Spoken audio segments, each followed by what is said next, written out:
মানুষকে তারা সাদাবাজির জন্য হত্যা করে ফেলছে। তারা বাংলাদেশ থেকে দুর্নীতি কমাবে, এই কথা শুনলে শয়তানও হাসে।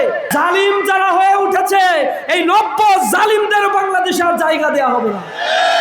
যারা দেশকে 5 আগস্ট পরবর্তী ক্ষমতায় যাওয়ার পূর্বে ইজারাদারি মনে করে এদেশের জনগণকে জুলুম নির্যাতনার নিষ্পেষণ করেছে, এই জুলুমবাজদের এই বাংলাদেশের জনগণ আর দেখতে চায় না।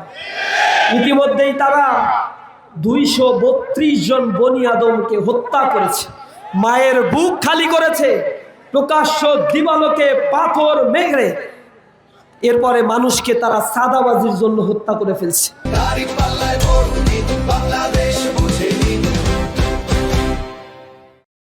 কুপিয়ে কুপিয়ে হত্যা করছে। 73 জন নারীকে তারা ধর্ষণ করেছে। 2-3 দিন আগেও মিরেশ্বরায় 7ম শ্রেণীতে অধ্যয়ন করা একজন বোনকে ছাত্র দল, যুব দল, বিএনপির নেতাকর্মীরা একসাথে সংঘবদ্ধভাবে তারা ধর্ষণ করছে। ইন্না লিল্লাহি ওয়া ইন্না ইলাইহি রাজিউন। কত নিকৃষ্ট পশু আর জন্তু জানোয়ার তারা। ক্ষমতায় যাওয়ার জন্য এক লোলুপ দৃষ্টি নিয়ে পড়ে আছে, জনগণকে লোপাট করার জন্য তারা প্রস্তুতি নিচ্ছে। আপনারা বুঝতে পারছেন না, তারা যে কার্ডের ট্রাম্প কার্ড খেলছে, এই কার্ডের প্রতিশ্রুতি তারা এর আগেও দিয়েছিল। তারা কার্ডের প্রতিশ্রুতি দিয়ে 2001 সালে তারা বলেছিল যে আমরা কৃষকদের 5,000 টাকা ঋণ সহ মওকুফ করে দিব। তারা বলেছিল বেকারদেরকে আমরা ভাতা দিব। তারা তাদের প্রতিশ্রুতি রাখে নাই। তারা বলেছিল দ্রব্যমূল্যের দাম কমাবো, সিন্ডিকেট কমাবো, পারে নাই। তারা দুর্নীতি কমানোর কথা তখনও বলেছিল, কিন্তু তাদের সময়ে দুর্নীতিতে বাংলাদেশ পরপর বিশ্বের মধ্যে 1 নম্বর অবস্থান নিয়েছিল।